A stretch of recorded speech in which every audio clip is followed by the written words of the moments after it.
Oke, halo teman-teman semua, salam jumpa lagi bersama kami. Oke, setelah kita belajar filsafat tentang Plato, Socrates, kaum sofis, dan juga neoplatonisme pada kesempatan hari ini, kita bersama-sama akan mempelajari tentang filsafat Stoa. Kira-kira apa itu filsafat Stoa? Ya, tentu teman-teman juga akan penasaran tentunya. Filsafat Stoa merupakan salah satu cabang filsafat yang sangat berbeda dari kebanyakan cabang filsafat pada umumnya. Filsafat Stoa memiliki keunikannya tersendiri yang menjadikannya semakin relevan di setiap perkembangan zaman, bahkan hingga saat ini. Filsafat Stoa secara khusus memberikan perhatian terhadap satu hal yang sekiranya menjadi hal yang dicari oleh manusia. Apakah itu? Ya, kebahagiaan. Dengan mempelajari filsafat Stoa, kita akan belajar bersama-sama untuk menemukan dan mengerti apa itu kebahagiaan.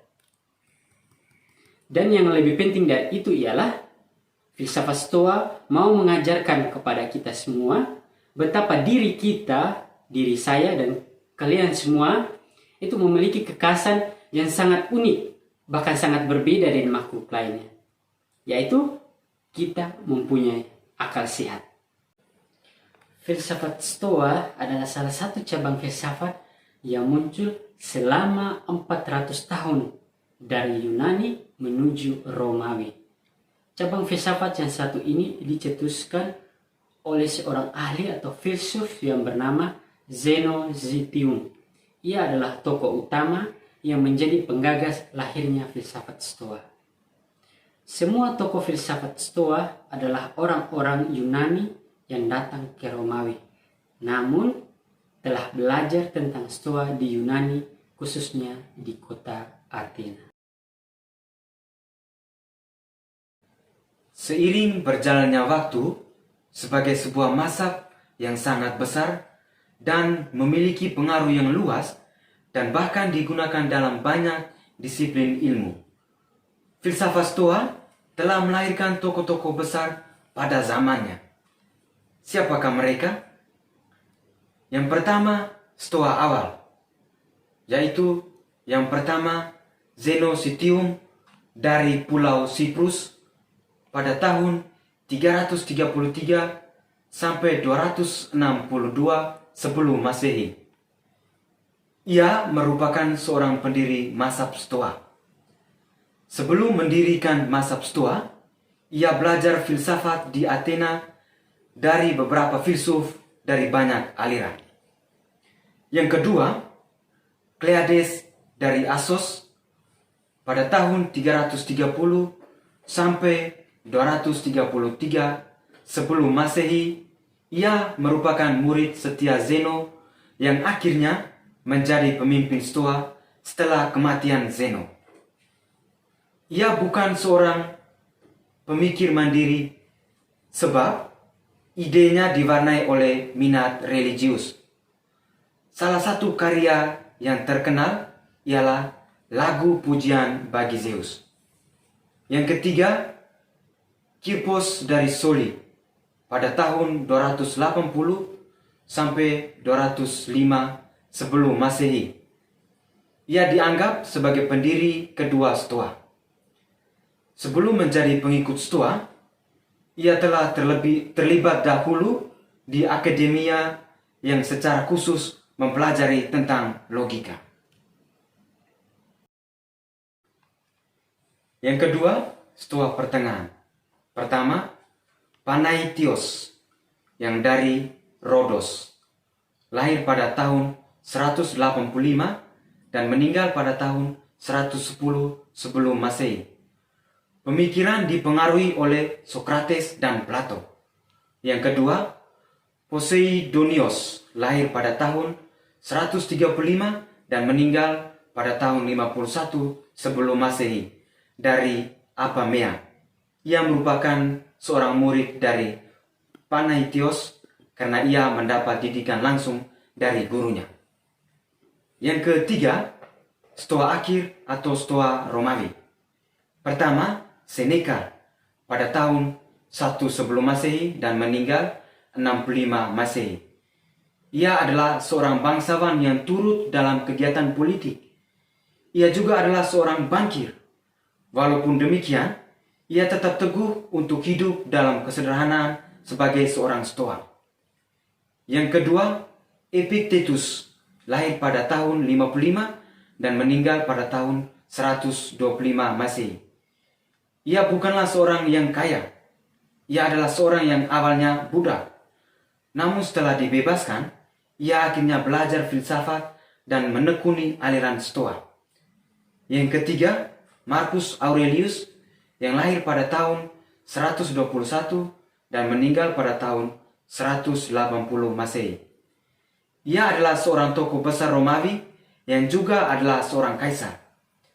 Walaupun seorang kaisar, ia selalu menganggap dirinya sebagai seorang biasa yang selalu menjunjung tinggi hidup Stoa.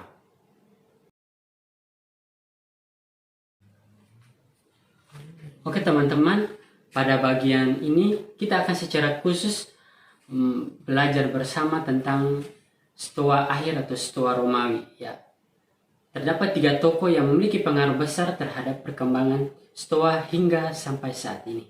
Oke, kita mulai yang pertama. Yang pertama itu adalah Seneca. Seneca muda adalah seorang tokoh Stoa yang memiliki kedudukan besar sebagai seorang bangsawan, pejabat politik, PNS. Ia berpendapat bahwa untuk mencapai kebahagiaan, seseorang mesti menetralisir semua energi negatif dengan cara yang pertama. Semua hal di luar diri kita bisa mempengaruhi emosi atau impuls kita. Untuk itu, kita mesti menahan dan mengendalikan semua emosi dan nafsu-nafsu kita. Yang kedua, langkah yang kedua ialah kita mesti melakukan pengenalan dan mengakui keberadaan emosi-emosi tersebut. Ya, menurut Seneca, dengan mengakui semua emosi-emosi tersebut, kita akan dengan lebih mudah untuk mengendalikannya. Seneca menyebut 2 solusi di atas dengan cara yang berbeda lagi. Yang pertama, sebutan sensasi. Menurut Seneca, sensasi adalah sesuatu yang tidak bisa kita hindari. Ya, yang berada di luar kontrol diri kita. Misalnya, bencana alam dan kematian. Ya, yang kedua, emosi. Ya, emosi adalah sesuatu yang bisa kita hindari atau bisa kita kendalikan. Karena emosi itu berasal dari dalam diri kita. Contohnya, amarah, benci, dendam, dan kesombongan.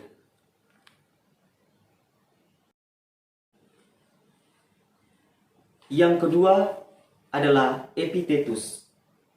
Epictetus berpendapat bahwa kebahagiaan hanya bisa dicapai dengan yang pertama, kita harus bisa memilah segala sesuatu yang tergantung pada kita, yaitu jiwa, yakni perasaan dan pikiran kita, dan yang tidak tergantung pada diri kita, seperti tubuh, bagian-bagian tubuh, apa yang kita miliki, kehormatan, reputasi, kekayaan, orang tua, sanak saudara, dan lain-lain. Dan yang kedua, ketika kita sudah bisa membedakan yang kita kontrol dan yang tidak bisa kita kontrol, maka kita akan bisa hidup selaras dengan alam untuk menemukan kebaikan yang berguna dan hidup harmonis dengan sesama. Epictetus mengajarkan kita menggapai kebaikan, yakni sesuatu yang sifatnya bukan di luar sana, melainkan sepenuhnya yang ada di wilayah jangkauan kita, yakni diri kita dan jiwa kita. Menurut Epictetus, agar kita bisa hidup sesuai dengan logos, kita mestinya memerlukan latihan atau pengolahan segala sesuatu yang tergantung pada diri kita, yakni jiwa tentunya harus diolah. Hal-hal yang ada di dalam jiwa, yaitu hasrat, dorongan, dan cara penilaian mestinya ditangani satu persatu. Dengan demikian, nantinya bisa dihasrati melakukan dan menilai apa-apa yang sesuai dengan rasio. Untuk itu, Epictetus memberikan dua metode yang tentu membantu pengelolaan jiwa tersebut. Pertama, metode negatif atau agrikontra. Pengolahan hasrat dan impuls dengan melakukan tindakan dari kebalikannya. Misalnya, hasrat A dilawan dengan hasrat non-A, dan impuls B dilawan dengan impuls non-B. Dengan demikian, kita bisa menilai apa yang ada di sekitar kita yang tentunya selaras dengan rasio. Dan yang kedua adalah metode positif. Metode lain yang mana secara positif orang dilatih untuk mengkonsentrasikan diri guna menerapkan apa yang sudah diterima. Dengan melihat sesuatu yang kita anggap bisa atau yang bisa kita lakukan. Artinya, yang di luar dari kemampuan kita hiraukan. Dengan kedua metode Epictetus di atas, kita pun dapat menggapai yang namanya kebahagiaan. Yang ketiga, Marcus Aurelius. Sebagai seorang kaisar, Marcus Aurelius sangat mengagumi ajaran Stoa. Ia secara khusus memiliki pandangan bahwa kebahagiaan hanya dapat dicapai dengan mencapai ketenangan jiwa dan kehendak bebas dari perasaan-perasaan negatif seperti amarah, dendam, perasaan sedih, dan lain sebagainya.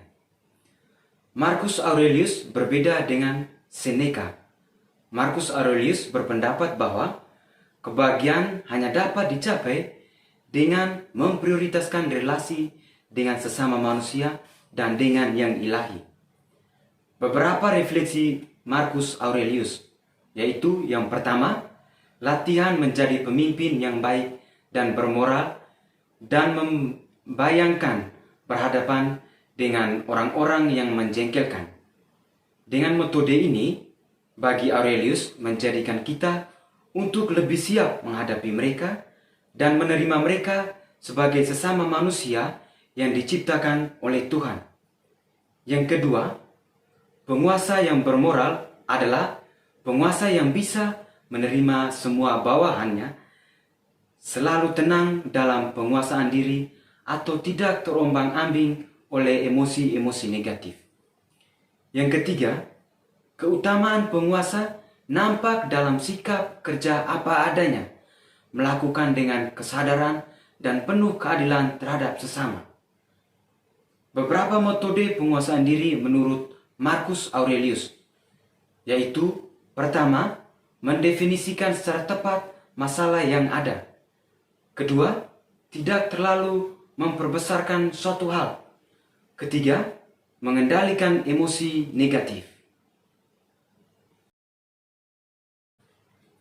Ya, dari ketiga tokoh yang sudah dijelaskan tadi, mereka itu adalah para tokoh-tokoh filsafat Stoa yang berkembang begitu pesat. Pokok pikiran dari ketiga tokoh tersebut masih relevan hingga saat ini. Secara umum, ajaran Stoa terdiri atas tiga, diantaranya ada logika, fisika, dan etika. Dan dari ketiga ini, etika menjadi hal yang paling penting sebagai tujuan utama untuk mencapai kebahagiaan. Yang berikut, pokok-pokok pikiran filsafat Stoa tentang kebahagiaan secara umum. Ya, yang pertama, kita tidak bisa melawan segala sesuatu yang ada di luar diri kita atau di luar kendali diri kita. Yang pertama, misalnya bencana alam, hujan, orang yang sedang marah, sakit, dan kejahatan. Dan yang kedua, kita hanya bisa mengatur kendali akan apa yang ada di dalam diri kita sendiri. Misalnya, perasaan marah, perasaan sedih, sombong, Nah, semua itu kita bisa atasi.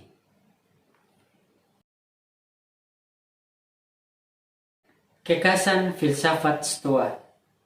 Yang pertama, segala sesuatu yang berada di luar kendali kita adalah netral, entah itu baik, entah itu buruk.